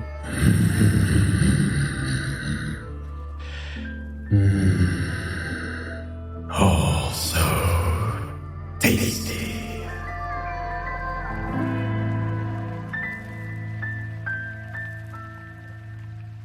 and another. This time, just enough time for you to duck and have this large bit of Hudson spit go over your shoulder. Fitz, as you lie low and take this long walk back home, can you roll a d6 for me and reduce your chaos by that much? 1. Hey, it's something. Minnie, I think let's go to you next since you're with Fitz. Yeah. As you guys are walking home, what do you do in your downtime? Minnie's getting worried that her interests are not going to stick around. Everybody's talking about how this city's going to die, and that's just not acceptable information, So I think not this night. This night she's going to cling to Fitzroy, but and maybe over the next night, just gonna go out and try to see what there is in the city, things that might make her feel alive again, things that might make her feel good, and so she's gonna kind of go out, maybe to where the richer folk go. They seem to be doing all right. They don't seem to be as worried as we all are. Go to Carnegie Hall. where I ripped off these binoculars. We'll see what they do over there. And gonna try to find a new passion. Hell yeah. So to find a new passion, create a new passion for yourself and indulge in it in some extravagant way. Add it to your passion list on your character sheet. And throughout the next session, you must indulge in that passion at least once. If you end the session with less than 6 pulse, something is wrong and that new passion does not feel the same. You reduce your pulse to 1 and you are lost in the doldrums. Oof. What I think will happen is that, she watches people going in and out of Carnegie Hall. She watches the way that they laugh and the way that they dress and whatever. And she kind of thinks that maybe she's going to learn how to appreciate the finer things. And I think that kind of as a side effect of this, her passion is envy. She just watches them enjoy it. And she experiences that envy and feels alive in pursuit of that. So she just watches them. Watches the rich enjoy their living life. You sit there in the back of this theater, the only seats you could find and afford, with your stolen opera glasses, listening to music you don't fully understand, but can kind of appreciate, but I don't know, it's not as fun as the stuff that you've been listening to at The Shallow Grave. Yeah, my Italian's not great. But everyone here is loving it. Everyone seems so happy. Some of it's not genuine, but some of it is. Yeah.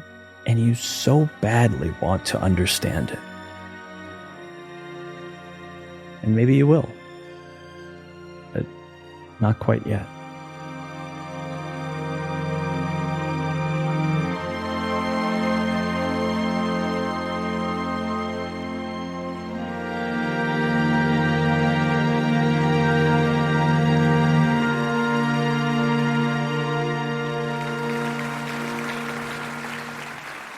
Moving up to Savali. Savali, how do you spend this downtime? This is a toughie. We have to earn bonds and play, right? I think it's a move for it, yeah. You can set out to start finding a bond if you want. I'm gonna go out and form a bond, seek a bond. I'm seeking a bond. Savali's seeking a bond. That's what's happening. Do you plan to... There are 3 methods you can take when going to seek for a new bond. And bonds in this game are wildly overpowered. It is true in this game that love is something that is overpowered. And finding a bond can really help you control your pulse and chaos in any way you want. There are 3 approaches you can make. You can go all out. You can open up and be vulnerable, risking everything. You can play it safe, being coy and guarded without taking risks, just hanging out. Or you can try to fix them.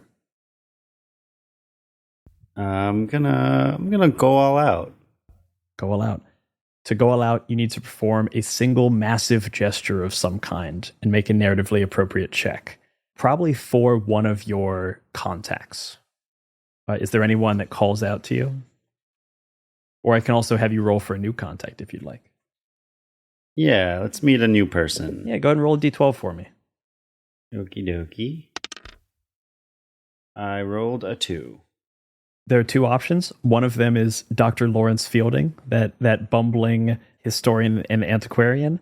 And there's also a wealthy patron of the arts. Who would you prefer? The patron of the arts. Okay.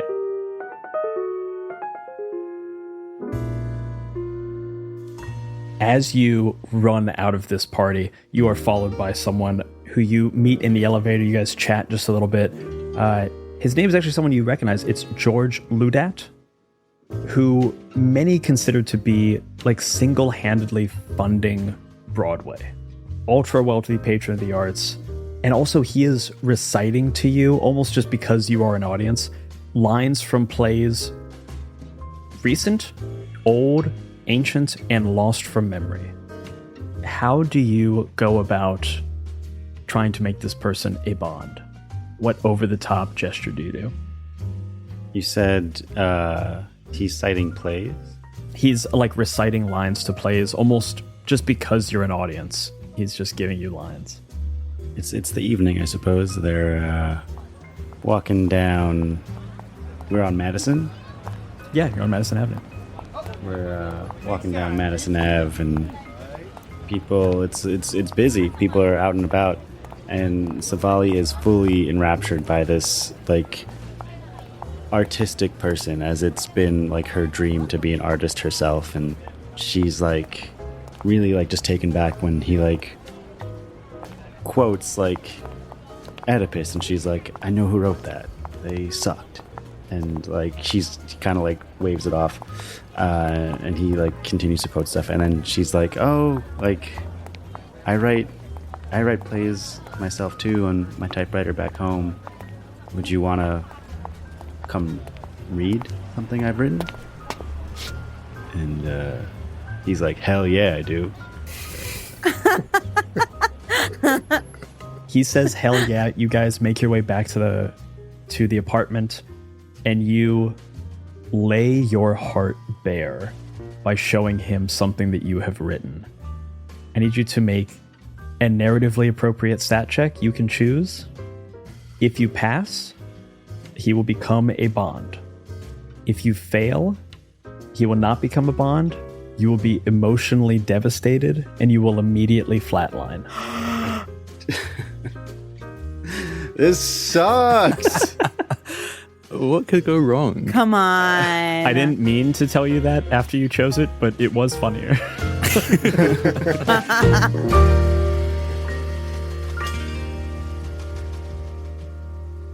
Narratively appropriate. I feel like it's a lure. That's what feels appropriate. Go ahead and roll me. And my allure is +0. So just got to get a 9. Come on. What'd you roll? I rolled 2 6s. Yeah, baby! Hell yeah. Hell yeah. That's our girl. You sit down at the apartment, this like just dingy apartment that the four of you are in together. It's a 6th floor walk up. And it's in the rectory of a church. A 6th floor walk up in a rectory of a church. Oh yes, in the rectory of a church. The rectory housed a lot of people. Yeah. Yeah. You walk up the stairs of the rectory. You invite him into your room. You show him all of your various poems and writings and things. I show him my half of the room. I show him the bunk bed that Kane and I share in our room. And I give him a copy of my play titled Burr, the Fuck Hamilton Story. Oh my god. You see him read it at first just as a token, as a gesture, as a kindness. And then you see him read a little closer. And you see him really read it in a way that maybe you yourself haven't even in some time. Just, you know it. You haven't seen anyone consume something that you've made. You come from a family where your goal was to consume. Fire is the all-consuming thing. You've never really created before or seen someone enjoy that. He turns the final page and looks up at you wide-eyed. Just goes, "My dear, you've got something here." I don't like that choice. I'm not going to do that choice. I'm not going to stick with it. Commit. I immediately looked up at Ed and I was like, I can't do it. I love him. Oh no, you know what? Here's the answer. "Well, I'll be. You got something here.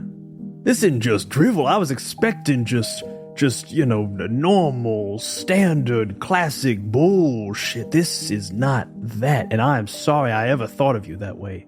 I've just seen so many people, I've read so many things, and I thought this was just another one amongst them, another thing on my desk in front of my eyes that would pass in front of it It will not, I promise. And he gets in really fucking close. Very intense. I will not forget these words. These words will live next to the bard in my mind. And by God, this will be on the stage. I will make this a reality. I will claw from the depths of your soul, bring it forth into the world so that everyone may enjoy this beauty. Your beauty.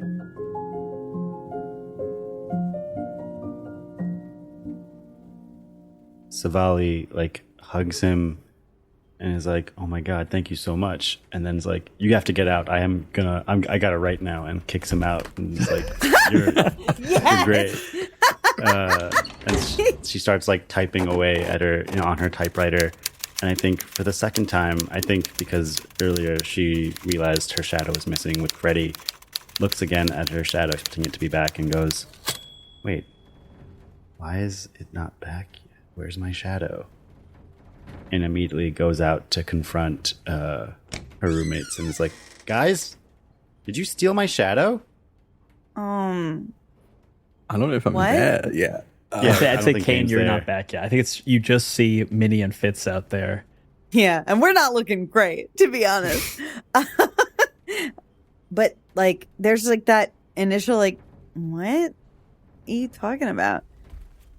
Where's my shadow? Look, Oh, this is you're pranking me again, right? This is your prank on your human friend, roommate. Ha! yeah, no, hold get on, it. just hold on, hold still. And Minnie still kind of drunk and drowsy and still just weepy, gets up and puts on a lamp and points it at you and then looks at Fitzroy. Fitz? What, does Kane have it? Would Fitz know of any operation within the city that specializes in the harvesting or indeed the bartering and selling of shadows? You would know that the Sixth Family uses shadows to control in order to make their soldiers move. Don Estrazio takes their shadows, holding them ransom. You know that Tammany Hall will often collect banes of the city. But honestly, any undead would know the value of a shadow. It is the last connection to mortality. It's that last tether to the earth. They're not so hard to remove. They're even easier to burn should you want them to.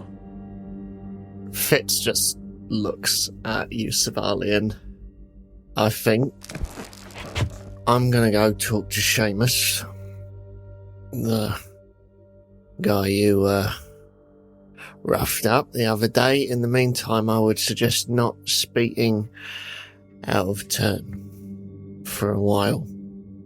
Yeah, I did fuck him up pretty good. Kane, somewhere in the city, you feel a chill. I feel someone take credit for my horrendous violence. Well, you got plans for the rest of the night? While Roy is heading out? Yeah, you want to hang out? I Girl think time? maybe we gotta have a chat. Yeah. Yeah. Okay. Mm-hmm. What do you want to talk about? What happened to you tonight when you got too drunk and started crying embarrassingly in front of everybody? Oh yeah, you know me, just so emotional. But how you feel about harsh truths? Don't like them. Yeah. No, me neither. I'm gonna cut from there as that question lingers in the air. Fitz, you head out and see George Ludat waiting beneath the balcony of Savali, listening to the typewriter come and go every now and then, listening to it as if it is ambrosia, as if it is lost music, clutching tight to this play that he is so excited to put on.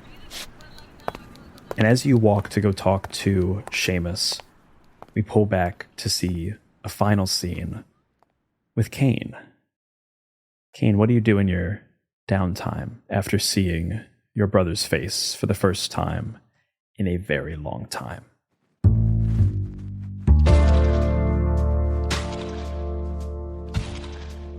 The sound of a skull crushing has always been echoing in Cain's head ever since that day. He's assumed it's part of the curse that was placed on him. And I think even with the almost slapstick comedy violence of Switch trying to attack Savali, they're pulled out of this almost dissociation for a moment, and then the sound of Switch's head slamming into a table perfectly syncs up with the crushing of a skull in Cain's head, and he's pulled back into this vision, this memory, as he looks down at his hand, the one that's tightly clutching the rosary until it drew blood, his bleeding hand. And this view almost melds into a memory where he's looking down at his bloody hands before dipping them into a river and washing his brother's blood from his hands. And as he's washing his hands, he hears a booming voice, a voice that people would call the voice of God, the voice of God asking Cain, "Where is your brother?" And Cain, numb with adrenaline, washing his hands of his brother's blood, he says, "Why do you ask? I'm not my brother's keeper." And the Lord, very quickly, maybe even always knew what had happened, says that, "Your brother's blood cries out to me from the ground.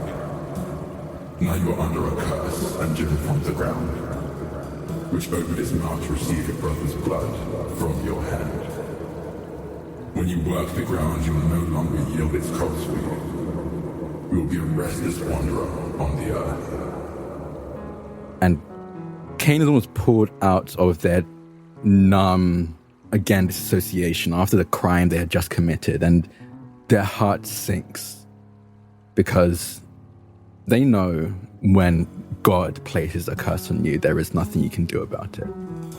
And he begs and pleads, saying, "I can't live like this. If anyone finds out what I've done, that you have forsaken me, they'll kill me." And God responds, "If anyone kills Cain, he'll suffer vengeance 7 times over." And then the Lord put a mark on Cain so that no one would find him and kill him. And he remembers the shooting pain of this mark as every blood vessel in his left eye bursts.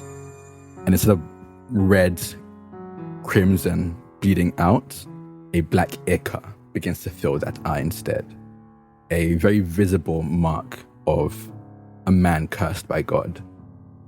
And he remembers every day since then, every day for a few centuries, he begs and pleads for forgiveness that never comes.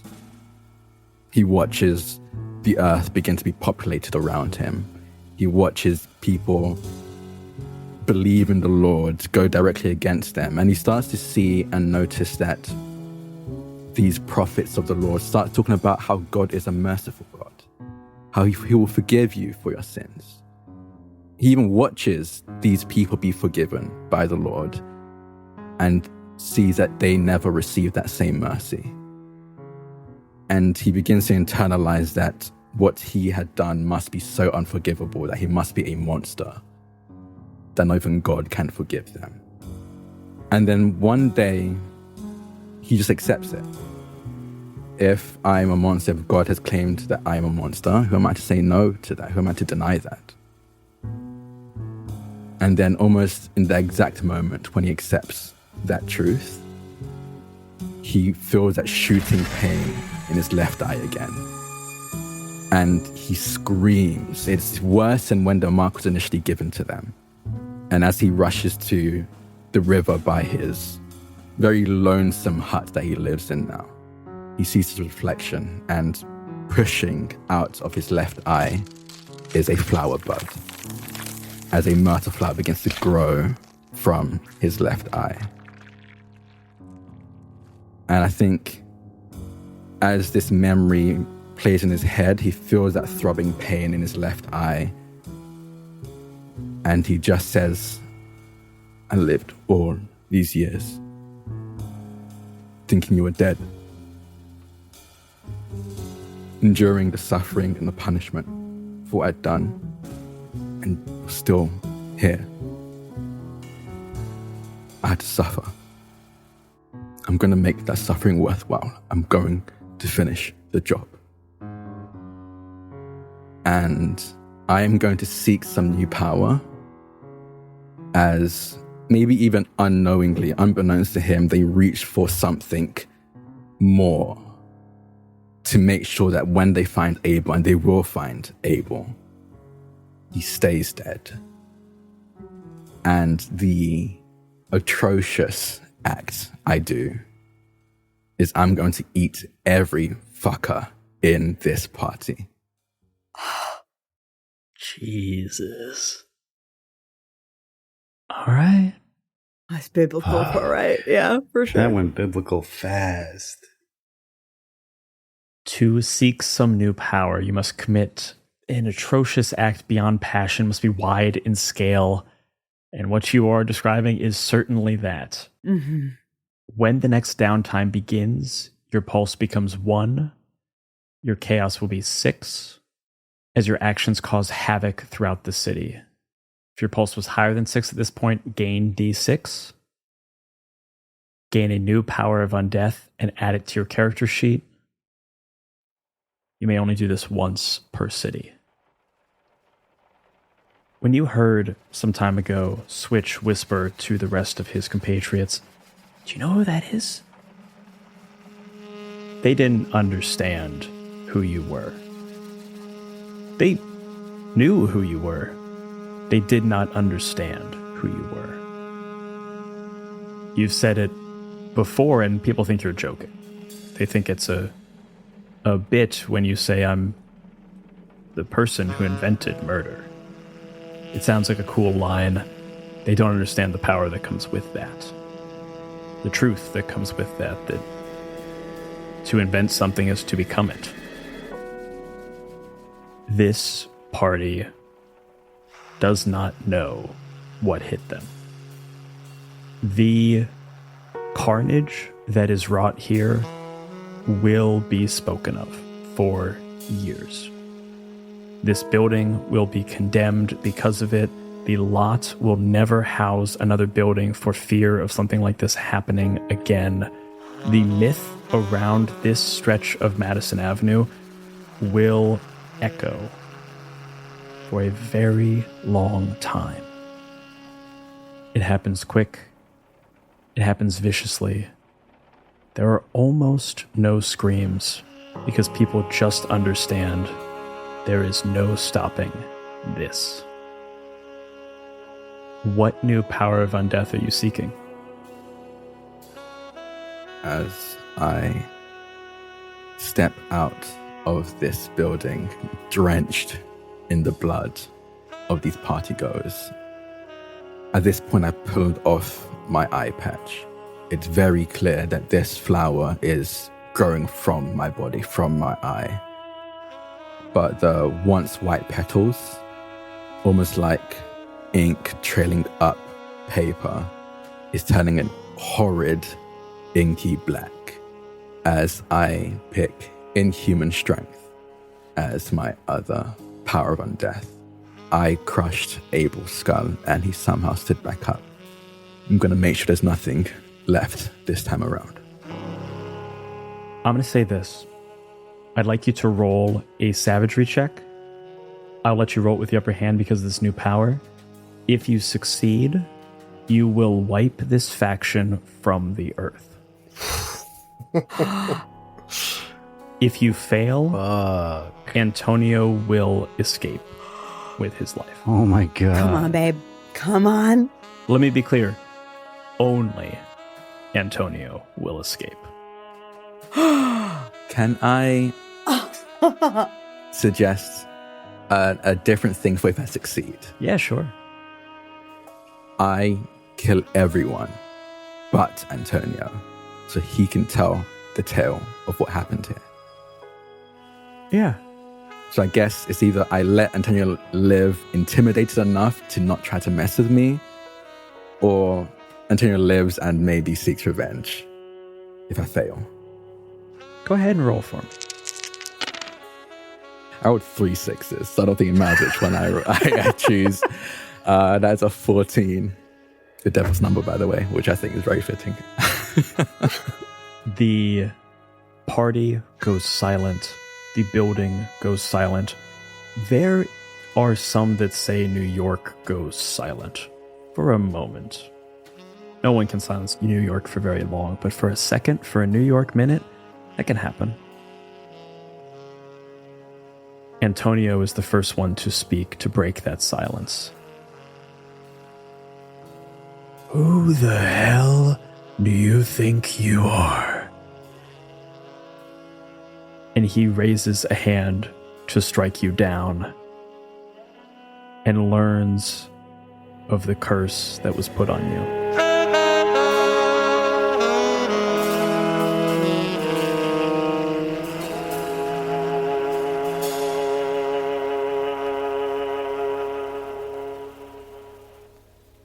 Antonio does not die, but he will wish he has for a very long time. There are things worse than undeath that no one has ever known before, but Antonio does now.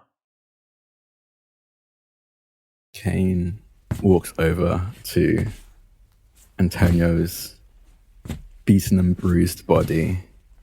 You can still tell they're still undead, not dead. And they'll crouch over them and just say, I am the first murderer. Antonio, I am murder.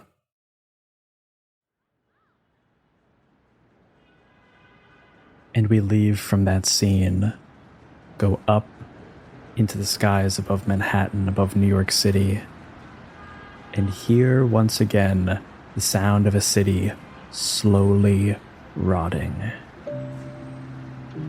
But somewhere there's still a party happening, slowly fading off into the night.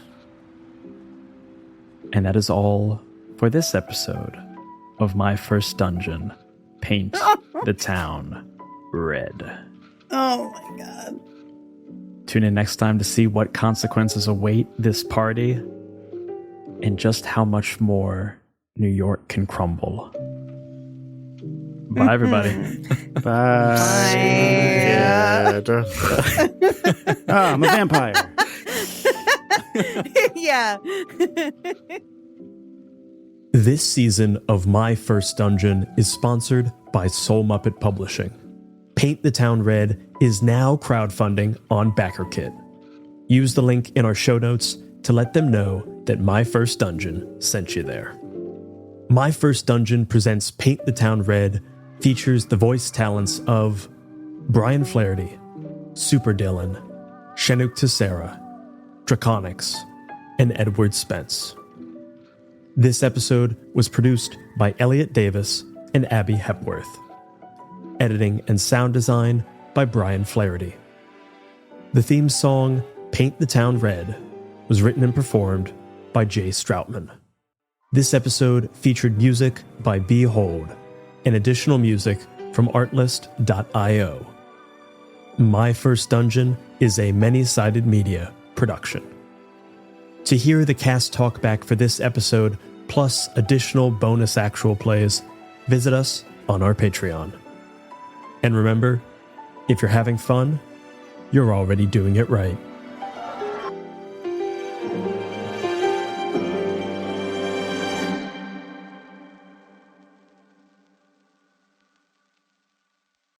If you're looking for more great gaming content from everyone here at Many-Sided Media, you should consider subscribing to the 20-Sided newsletter. It's a free, bi-monthly newsletter for people who love games, make games, and just love making games.